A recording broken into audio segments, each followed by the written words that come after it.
نہج البلاغہ اس اعتبار سے بھی پڑھنے کی کتاب ہے کہ اس کتاب کے اندر مولا کی پریکٹیکل لائف ہمیں نظر آتی ہے.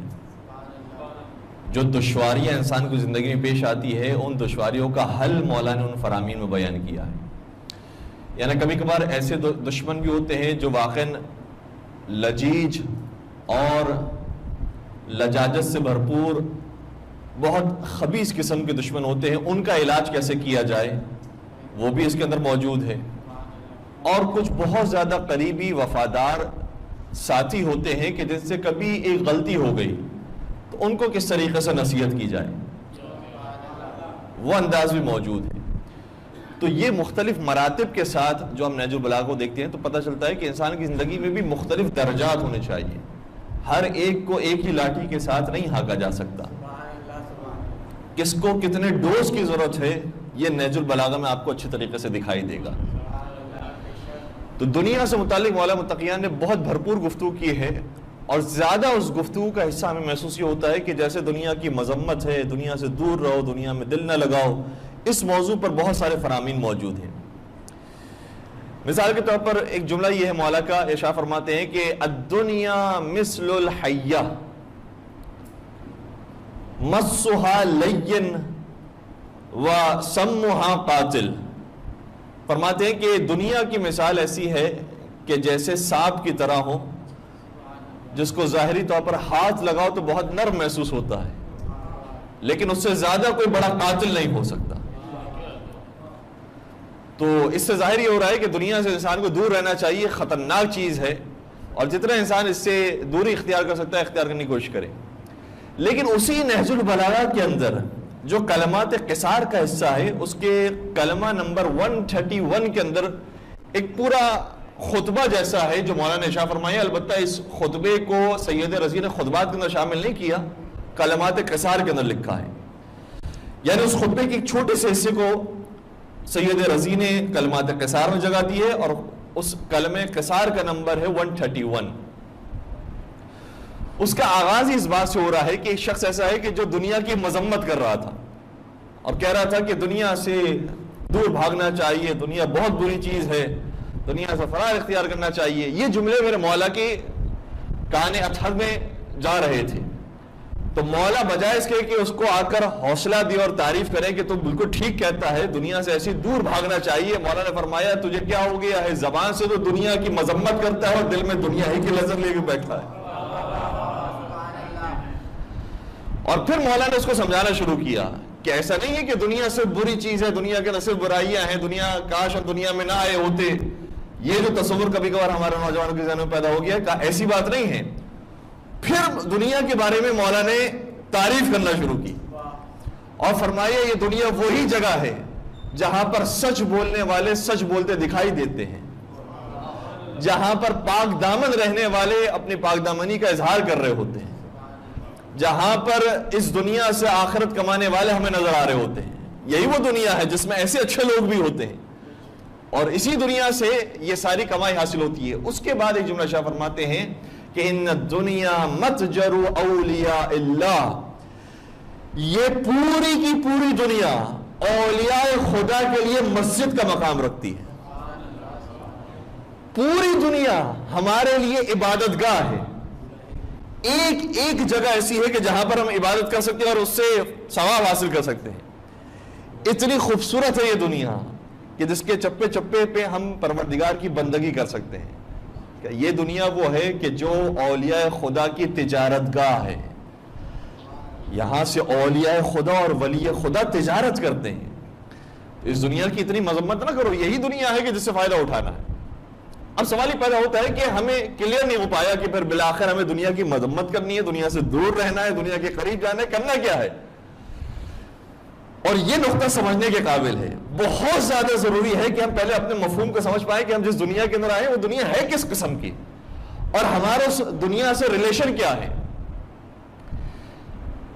مولا کائنات کے بہت زیادہ جملے ہیں دنیا سے متعلق اور ان تمام جملوں کا شاید خلاصہ یہ ہے کہ جس نے دنیا کو اس انداز میں دیکھا کہ سب کچھ میری دنیا ہے, اس کے لیے دنیا بربادی اور ہلاکت کے علاوہ کچھ نہیں. اور جس نے اسی دنیا کو اپنی آخرت بسانے کے لیے تجارت گاہ قرار دیا ہے، اس دنیا کو وہاں سامان سفر بھیجنے کے لیے ٹریول بیگ قرار دیا ہے، اس کے لیے یہی دنیا جنت ہے۔ ایک عالم دین سے ان سے سوال کیا گیا کہ یہ بتائیے کہ انسان کے لیے کون سی زندگی سب سے زیادہ امپورٹنٹ ہے، دنیا کی زندگی، قبر کی زندگی، آخرت کی زندگی؟ وہ عالم دین تھے، عارف تھے۔ بظاہر انسان جب عارف سے سوال کرتا ہے تو وہ کہتے ہیں بھئی آخرت کی زندگی سب سے زیادہ امپورٹنٹ ہے، لیکن اس عارف نے جواب دیا سب سے زیادہ اہم زندگی اس دنیا کی زندگی، کیونکہ اسی دنیا سے فیصلہ ہونا ہے کہ تمہاری قبر کیسی ہے اور تمہاری آخرت کیسی ہے۔ تو دو طرح کے نظریات ہیں، اور ہمیں اچھے طریقے سے کلیئر ہونا چاہیے کہ ہم دنیا میں جو قدم رکھ رہے ہیں ہمارا کس نیت کے ساتھ قدم ہے، کیونکہ اٹھتے بیٹھتے کھاتے پیتے آپ کو سب برابر سے نظر آئیں گے، لیکن ہر ایک کے ارادے اور نیتیں الگ الگ ہیں۔ آپ کو حج پر جانے والے سب ایک طرح کے لباس کے اندر اور سب ایک طرح کی ڈیوٹی انجام دیتے ہوئے نظر آئیں گے، لیکن ہر ایک کی نیتیں الگ الگ ہیں، اور اتنی نیتیں الگ ہیں کہ چھٹے سرکار کے سامنے جب کسی نے عرض کیا کہ فرزند رسول اب دیکھیے کتنے عالی شان انداز میں لوگ حج کرنے کے لیے آ رہے ہیں، بھرا ہوا ہے حج، تو میرے مولا نے شاہ فرمایا کہ ما اقل الحجیج و اکثر الزجیج، یہ کہو کہ شور مچانے والے کتنے ہیں اور صرف واقعی حج کرنے والے کتنے کم ہیں۔ تو بظاہر سب ایک انداز سے زندگی گزار رہے ہیں، سب وہی کھا رہے ہیں، سب اٹھ رہے ہیں، سب جاگ رہے ہیں، سب کام پر جا رہے ہیں، لیکن ہر ایک کی نیتیں، ہر ایک کے ارادے مختلف مختلف ہیں۔ ہر ایک کے اپنا ایک فیملی سٹائل ہے، ہر ایک کے یہاں بچوں کی ولادت ہے، ہر ایک کی اپنی ایک فیملی ہے، اپنی زندگی ہے، لیکن ہر ایک کی زندگی آپ کو بظاہر ظاہر میں نظر آنے کے باوجود کہ سب کے سب برابر ہیں، مختلف ہوں گی، کیونکہ ہر ایک کا انداز سوچنے کا مختلف ہے۔ ایک شخص چھٹے امام جعفر صادق علیہ السلام کی خدمت میں آیا،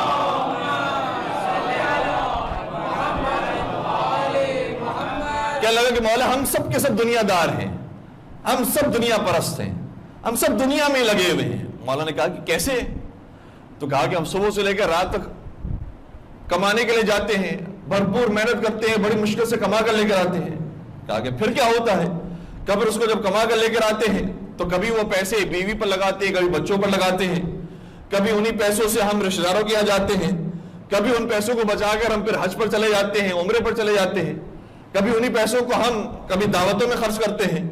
تو ہم کتنے دنیا دار ہیں، بس دنیا کے اندر لگے ہوئے ہیں، دنیا کے اندر لگے ہوئے ہیں۔ امام نے شاہ فرمایا لیس ھذا طلب الدنیا ھذا طلب الآخرہ، تم جسے دنیا سمجھ رہے ہو کہ تم دنیا میں لگے ہوئے ہو، تم نے جتنے کام گنوائے ہیں یہ سب آخرت والے کام ہیں۔ تو اگر صبح سے لے کر رات تک ڈیوٹی ہم دے رہے ہیں تو بظاہر لگے گا یہ کتنا دنیا دار آدمی ہے۔ امام فرماتے ہیں دنیا دار نہیں ہے، یہی دیندار آدمی ہے۔ تو بظاہر بہت سارے لوگ ایک ہی طرح سے زندگی گزار رہے ہیں اور سبھی ایک ہی انداز سے آپ کو کام کرتے ہوئے دکھائی دیں گے، لیکن یہ ڈیپینڈ کرتا ہے کہ ہماری نیتیں کیا ہیں۔ چوتھے امام حضرت امام زین العابدین علیہ السلام ایک دعا کے اندر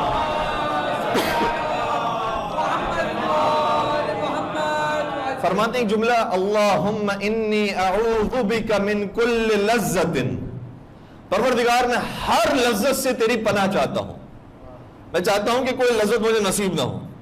اچھا یہاں تک اگر جملہ ہوتا تو ہم کہتے پھر دنیا میں کیا کرے انسان، جو سب سے سخت ترین چیز ہے وہ انجام دے، پھر کانٹوں پر سوئے، پھر کھائیں تو نمک کھائیں، کیا کھائیں، لذت سے میں پرہیز کرتا ہوں۔ کہا نہیں، آگے کا جملہ بھی دیکھو، پوری دعا کا جملہ کیا ہے؟ فرمایا اللہم انی اعوذ بک من کل لذت بغیر ذکرک، پروردگار میں ہر اس لذت سے تیری پناہ چاہتا ہوں جو تیری یاد کے بغیر ہو۔ ورنہ اگر انسان پکنک منانے جا رہا ہے اور اس میں بھی اللہ کی یاد ہے تو وہ پکنک منانا بھی انسان کے لیے عمل خیر ہے۔ سیر و تفریح کے لیے جا رہا ہے، کیا قرآن کریم نے نہیں کہا قل سیروا فی الارض فانظر کیف کان عاقبۃ الذین من قبلکم، تم زمین میں سیر و سفر کرو، گھومو پھرو، کیوں؟ کس نظر سے دیکھو اس دنیا کو؟ اس نظر سے دیکھو کہ تم سے پہلے بھی تمہارے جیسے بہت سے لوگ آئے تھے اور دنیا سے چلے گئے، وہ لوگ تمہارے لیے عاقبت کا سامان ہونا چاہیے۔ اگر وہ لوگ تمہارے لیے عبرت کا سامان ہے تو یہی سیر و تفریح تمہارے لیے عبادت ہے۔ تو مولا سید سجا فرماتے میں ہر اس لذت سے پناہ چاہتا ہوں جس میں تیری یاد نہ ہو، ورنہ اگر انسان لذت حاصل کر رہا ہے لیکن اس میں یاد پروردگار شامل ہے تو بالکل وہی عبادت ہے. ہر ایک موبائل کو یوز کر رہا ہے اور ہر ایک یوٹیوب پہ جا رہا ہے, فیس بک پہ جا رہا ہے, لیکن ہر ایک کا یوٹیوب اور فیس بک پہ جانا حرام نہیں ہے. بعض لوگ اچھی نیت کے ساتھ جا رہے ہیں, پروردگار میں اس کو تیرے تجھ تک پہنچنے کے لیے وسیلہ قرار دے رہا ہوں, تو یہی اتنی چیزیں آپ کو ملیں گی. اور ضروری نہیں ہے کہ صرف علماء کے فراہمی, علماء کے لیکچرز اور خطبات ملیں گے, نہیں, سائنس اور ٹیکنالوجی کی اتنی باتیں ملیں گی کہ جس سے پتا چلے گا خدا کیا ہے اور خدا کی قدرت کیا ہے. تو بظاہر بہت سارے لوگ ہمیں ایک ہی عمل کرتے ہوئے دکھائی دے رہے ہوتے ہیں, لیکن یہ دیکھنا پڑتا ہے کہ ان کی نیت کیا ہے. اگر نیت کے اندر پروردگار کی یاد ہے تو بظاہر اگر کوئی عمل دنیا دار والا لگ رہا ہے تب بھی وہ دنیا داری نہیں ہے, وہ دینداری ہے. تو بظاہر ہمیں فیصلہ کرنا ہمارے لیے مشکل ہے. ہم صرف اپنے بارے میں سوچ سکتے ہیں اور اپنے بارے میں دیکھ سکتے ہیں کہ ہم کس لیول پر موجود ہیں. اگر ہمارے پاس دنیا بھی ہے تب بھی ہماری نظر دنیا کی طرف نہیں ہے. یہ سارے کی ساری دنیا اس لیے ہے تاکہ آخرت کو زیادہ سے زیادہ حاصل کر سکے. اور اگر کوئی غریب ہے تو یہ نہ سمجھے کہ میں تو غریب ہوں اس لیے میں دنیا دار نہیں ہوں. نہیں, ذرا سی امتحان کی دیر ہے. تھوڑا سا دنیا انسان کو خدا نے دکھائی اور کہاں دین کو چھوڑ کر کوسوں دور چلا گیا. اس کی انسان دعا کرتے رہے کہ پروردگار ابھی تو نے جس حالت میں رکھا ہے اپنی یاد کے ساتھ ہمیشہ اس حالت پر باقی رکھنا. جابر بن عبداللہ انصاری ایک مرتبہ ٹھنڈی آہ لیتے ہیں مولا متقیان کے سامنے. مولا نے جب جابر بن عبداللہ انصاری کی حالت دیکھی, کہا جابر کیا پریشانی ہے, کیا دنیا کے لیے پریشان ہو رہے ہو؟ تو کہا کہ ہاں مولا دیکھ رہے ہیں کہ میری حالت کیسی ہے, کتنا نادار ہو گیا ہوں, کتنا غریب ہوں میں. وہی جابر بن عبداللہ انصاری جن کی ابھی حدیث قصہ جن سے نقل ہوئی اور بیان کی گئی. بہت جلد و قدر صحابی, بہت اعلیٰ مقام ہے ان کا, لیکن اس کے باوجود درجات ہیں اصحاب کے اندر بھی. ہر ایک سلمان محمدی نہیں ہے, ہر ایک ابو ذر غفاری نہیں ہے, ہر ایک مقداد اسود نہیں ہے, اور ہر ایک عمار یاسر نہیں ہے. تو جابر بن عبداللہ انصاری نے کہا کہ کتنی پریشان ہے زندگی, کتنی ٹف ہو گئی ہے لائف. مولانا نے کہا کہ دنیا کے لیے تم نے یہ نکالی ہے؟ تو کہا کہ ہاں میرے پاس کچھ نہیں ہے. کیا تم اس دنیا کے لیے پریشان ہو گئے ہو کہ جس کا میں بتاتا ہوں بہترین سے بہترین کھانا کیا ہے؟ اس دنیا کے اندر بہترین سے بہترین کھانا شہد ہے جو ایک مکھی کا لعاب دہن ہے. یہ ہے دنیا. اس دنیا کا بہترین مشروب جس کو تم سب سے زیادہ پی سکتے ہو اور سب سے زیادہ پسند کرتے ہو وہ پانی ہے. پانی کے علاوہ انسان کوئی اور مشروب اتنا پی نہیں سکتا جتنا پانی پی سکتا ہے. کہ پانی جو اس دنیا کا سب سے بہترین مشروب ہے وہ اتنی وافر مقدار میں ہے کہ امیر اور غریب سب پی رہے ہیں. کیا وہ دنیا کی جس کا بہترین لباس اگر تم دیکھنا چاہو وہ ریشمی لباس ہے جو ریشمی کیڑے کا مدفوع ہے اور ریشمی کیڑے کا تھوک ہے. اور پھر ایک ایک کر کے مولا نے اور باتیں بیان کی. میں ساری باتیں نہیں کھول رہا کیونکہ اس کے اندر کچھ باتیں ایسی ہیں کہ جو صرف بزرگان کے درمیان بیان کرنے والی ہے. اور پھر اس کے اندر بیان کیا کہ اس دنیا کی بہترین سواری گھوڑا ہے, اور گھوڑے کی حالت یہ ہے کہ تمہیں نہیں معلوم کہ وہ گھوڑا جو اب تک تمہارے کنٹرول میں ہے کب وہ تمہیں اپنے کنٹرول میں لے لے اور تمہیں زمین پر پٹک کے تمہاری ہی موت کا سبب بن جائے. یہ ہے دنیا جس کا بہترین مشروب یہ ہے, جس کا بہترین کھانا یہ ہے, جس کا بہترین لباس یہ ہے, جس کی بہترین سواری ہے. یہ دنیا ہے. کیا یہ دنیا تم لینا چاہتے ہو؟ جابر بن عبداللہ انصاری کہتے ہیں کہ مولا کے اس فرمان کو سننے کے بعد دنیا میری نظر میں ہیٹ ہو گئی, اور کبھی میں نے دنیا کی تمنا نہیں کی کہ دنیا لینے کے بعد بھی انسان اتنا پریشان ہوتا ہے تو دنیا کی ضرورت کیا ہے.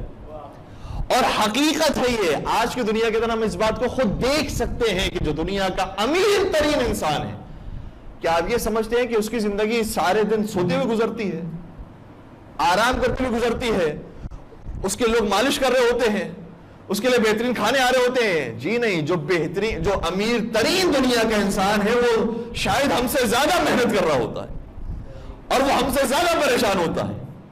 اور اس کی فیملی لائف کو اگر دیکھیں تو بل گیٹس کی مثال ہمارے سامنے موجود ہے کہ جو دنیا کا سب سے شاید طویل عرصے تک بلینر رہ چکا تھا, اس بل گیٹ کی حالت یہ ہے کہ جو انسان کا سب سے قریبی رفیق حیات ہوتا ہے وہ اس کو آخری عمر میں چھوڑ کر چلی گئی. تو امیر لوگوں کی زندگی کے اندر ایسا نہیں ہے کہ پریشانیاں نہیں ہیں، شاید ہماری زندگیوں سے زیادہ پریشانیاں ہیں۔ دنیا یہ ہے، جس دنیا کے پیچھے تم بھاگ رہے ہو، یہ ہے وہ دنیا۔ اب ہم سے کیا مانگا ہے پروردگار نے؟ کہ ہم سے یہ مانگا ہے کہ دنیا بالکل حاصل نہیں کرنی، دنیا کو چھوڑ دو، یہ امیروں کا کام ہے، یہ ظالموں کا کام ہے، وہ ان کو لینے دو، یہ بھی نہیں فرمایا۔ اب سنیے گا اختتامی انداز میں اور اختتامی جملوں کی طرف ہم آ رہے ہیں۔ مولا کے اور تمام معصومین کے فرامین کا خلاصہ یہ ہے کہ اپنی طاقت اور بساطت کے مطابق دنیا کو بھرپور طریقے سے کماؤ، بھرپور طریقے سے حلال انداز میں دنیا کو حاصل کرو، لیکن حاصل کرنے کی نیت کیا ہونی چاہیے؟ میں بھرپور طریقے سے کماؤں گا تاکہ بھرپور طریقے سے لٹاؤں گا۔ اور جس کی نیت یہ ہوئی کہ میں بھرپور طریقے سے کماؤں گا اور پھر اسے بچا کر رکھوں گا، تو پھر مولا فرماتے ہیں کہ جو بچا کر رکھنے والا ہوتا ہے وہ اپنے مال کا مالک نہیں ہوتا، وہ اپنے مال کا چوکیدار ہوتا ہے۔ تو بھرپور کماؤ تاکہ بھرپور خرچ کر سکو۔ اور یہاں پر کبھی کبھار ہم پیچھے رہ جاتے ہیں کہ کماتے کسی حد تک تو ہیں، لیکن بچا بچا کے رکھا ہوا ہے کہ میرے اس حالات کے اندر کام آئے گا، اس وقت میں کام آئے گا، میری یہ کیفیت ہو جائے گی تو کام آئے گا۔ واقعی انسان کو ایک دن کا نہیں پتا کہ کیا ہونے والا۔ جتنا جلدی ہو سکے اسے بہترین مصرف میں خرچ کر کے جاؤ۔ مولا متقیان امیر المومنین حضرت علی ابن ابی طالب صلی اللہ علیہ وسلم